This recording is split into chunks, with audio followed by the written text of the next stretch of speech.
board. Okay, so it could be a dream board. It is something that you want in the future. So it's a plan written down or in a form of a picture. How to create and manifest it, we will take a look at it today. So una-una, did you know that our brain is actually wired to just pick up the negative things? Say, for example, when somebody tell you something, ang magre-register sa'yo, hindi magaganda. Because the brain will take the no, the don't, the not, and so on and so forth. So, why is your vision board not working? So, para ma-capture ko ang inyong attention today, I wanted to start with yung nare-register ng brain natin. Okay, so the first thing is, they say that desire is not strong enough. So, for example, you wanted to, say, put up a business, but you keep procrastinating. So the desire is not enough. Babangon ka whenever you feel like it, and then you will puyat the whole night, kaka-watch ng K-drama. So if you want to be an entrepreneur, you will fail a lot of times, and it will entail a lot of waking up in the morning and staying up late at night. There is also that you do not believe that you can achieve it.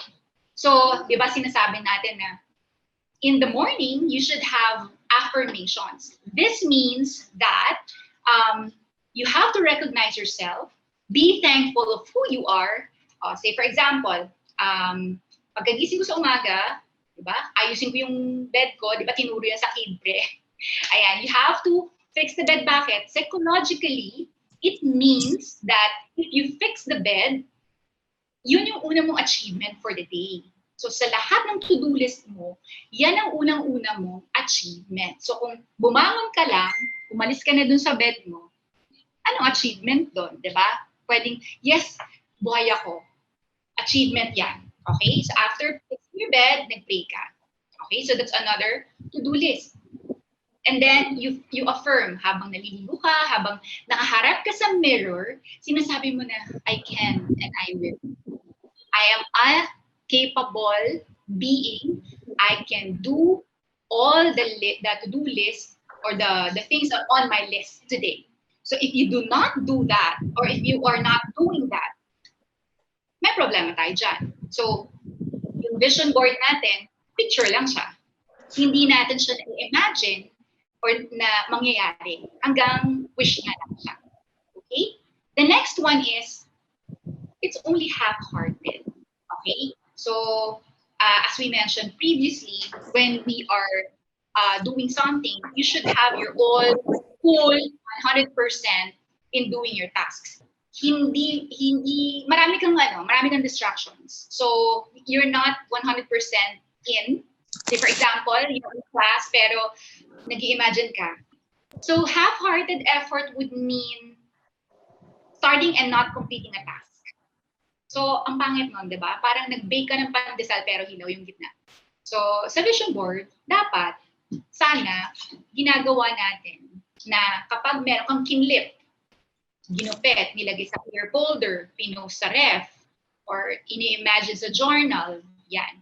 It should be always present in your phone. Okay? Now, I would like you to imagine yourself. Okay? For a minute, let's be quiet muna, okay? So, this session is anyway about envisioning the vision. So, for example, you are in your favorite corner of the room, probably lit or medyo dim para medyo relaxing. Natutunan ko to sa mga healing sessions. Ayan.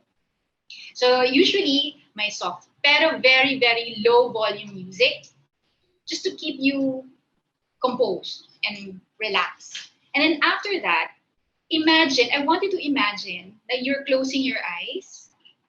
And then, so black nakikita mo, kasi naka-close yung eyes mo. And then, I want you to imagine yourself 10 years from now. How do you look like? Ganyan. How do you look like? Ako, I am imagining myself, nakatalikod ako, bareback, may malaking hat, at naka-white dress. Bakit ako nakatalikod? because I am imagining and I'm envisioning that I am looking at a very big hectares of farmland na pag-aari ko. And looking at that vision, I see my favorite people in it, you know. May mga villa din ako nakikita. Yan. And then sa villa na yon, busy sila sustaining and keeping it clean. Okay? So bakit ako nakatalikod? Kasi gusto kong makita na 10 years from now, so I'll be what? Confidential na lang natin yung age. Pero I'll be, of course, a grown up. Grown up. Okay? So I would like to think that the tone or that the tone of my back, I'm still healthy, you know, achieve pa rin ang hip-waist ratio, yan, maganda yung likod ko, walang wrinkles, ganyan. But I am also looking at, still after, those people who helped me achieve that villa or number of villas in a spot. So that's me. So imagine how detailed that is, from having a hat, nakatalikod ako, I can see my skin, naka-white dress ako. Bakit ako naka-white dress? Because hindi na ako pupunta sa putikan. Diba? Farm na siya. People will be helping me maintain the upkeep of the hectare of land and of that villa. And ang feeling ko, okay, so you see that, right? Ang feeling mo, you are happy, you are excited, you are content because you are with nature. Okay? You are with nature. Nakikita mo ang mga puno, naglalawis-wis ang mga puno, masayang humuhuni ang mga ibon. I want you to visualize it like that because the more detailed you are with your vision, all the more it will manifest. If you don't feel good about it, forget it. Kasi probably that's not what you want to happen. Say, for example, you want to be somebody someday, but you don't want to work for it. Say, for example, you want to be an author of a book, pero never kang nag-write ng content, nag-write ng ideas, etc. So if you don't feel good about it, forget it. Why is the vision board not working? Another reason is you want it agad-agad. Okay? You want it immediately. Good things take time, as they say. So if you really wanted it to be perfect at the right time, with the right people, you know, with the right mindset, you have to wait for it. And you know what? Waiting doesn't have to be because you are impatient or because nagtitiis ka mag-wait. It is because it means also that you allow the universe to conspire to make things happen. Of course, with your help also, with your mindset.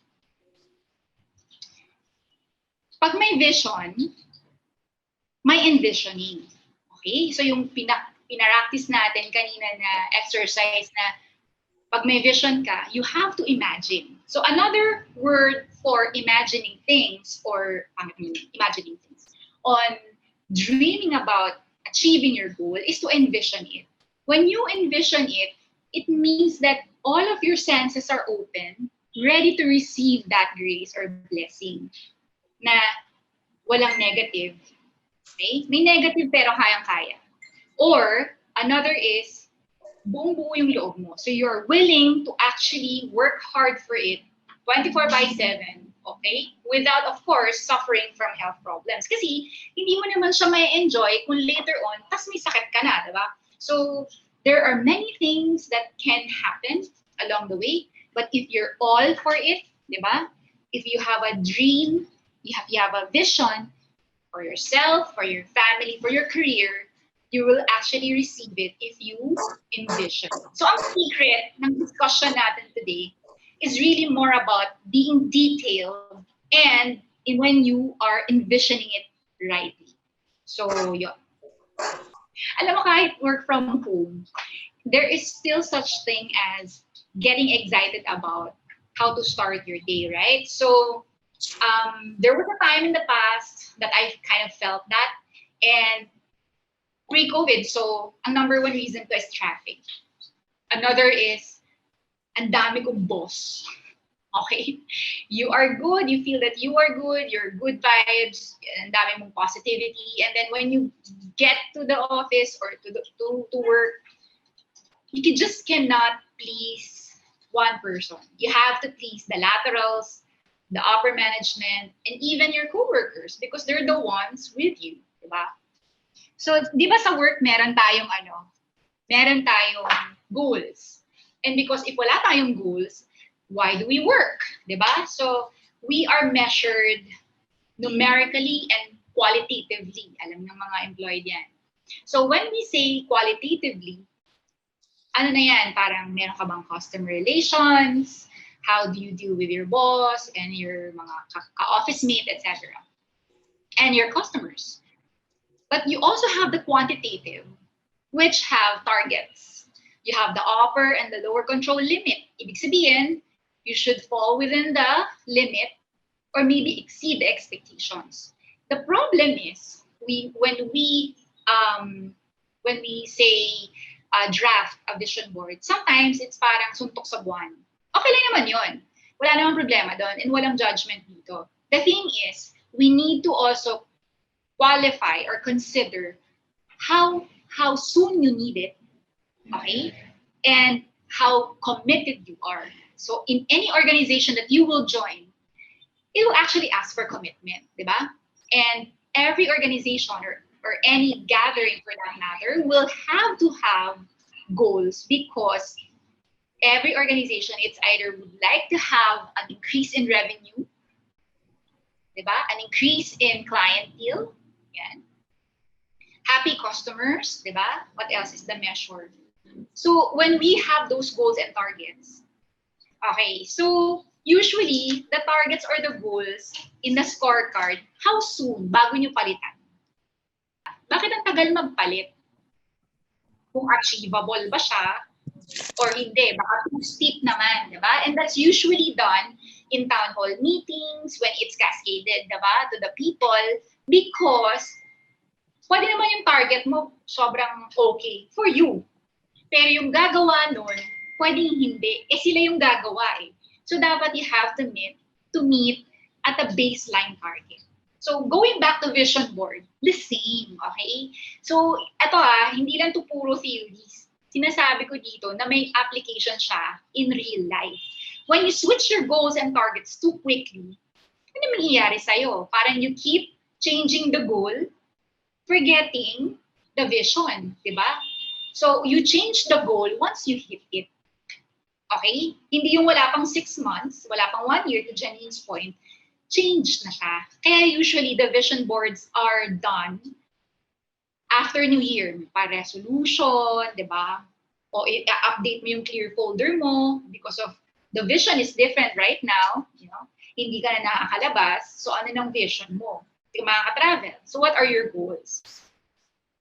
Okay. So now let's create a vision board. So I won't really dwell on the fact na baka hindi nyo alam, okay, na paano mag-create. I am here to actually give you some tips on how to do a vision board and how to actually track your progress. So yes, that's me back in 2018. Diba? Medyo pumayat na ako ngayon. So this creation of vision board is, I'll give you 6 tips, okay? So how to make an effective board. Number 1 is to make an inventory. So mag-alamarikondo ka. Okay? Ano ba yung mga strengths mo? Ano yung malakas ka? Okay? What are those things, tangible, na would create a spark of joy to you? Bagong sapatos, bagong watch, kotse, okay? Bagong love life for those people who are single, okay? Number 2, may immediate recall. Ibig sabihin, you picture yourself with those symbols. Say, for example, so imagine things that are, you know, para sa'yo, parang okay lang, andyan lang, nasa screensaver mo lang, pero little that you know, because lagi mo siya nakikita, ang nangyayari, nagma-manifest siya subliminally and subconsciously.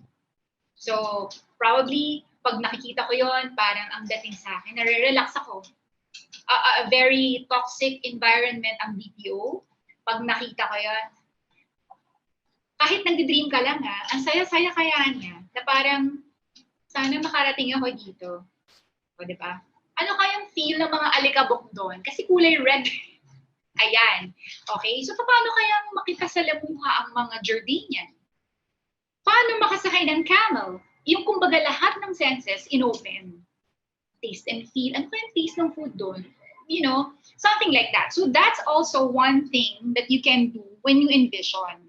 Have, sana, sometime, in your favorite corner of the room, you close your eyes and then envision and then write it down. Okay? So never mind the distractions on the sound, etc. But really focus, kahit mga 5 to 10 minutes lang, every day, do it. Okay?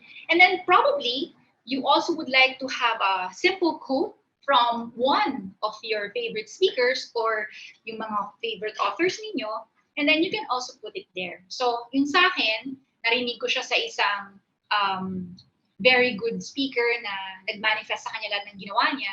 Ang simple lang, I can and I will. Kapag nagagalit ka, sabihin mo rin yun, I can and I will. Kapag masaya ka, I can and I will. So, regardless kung anong emotion, parang, di ba, parang madali lang siyang matandaan. So, the last 3 effective ways to make a vision board are the following. You keep it simple.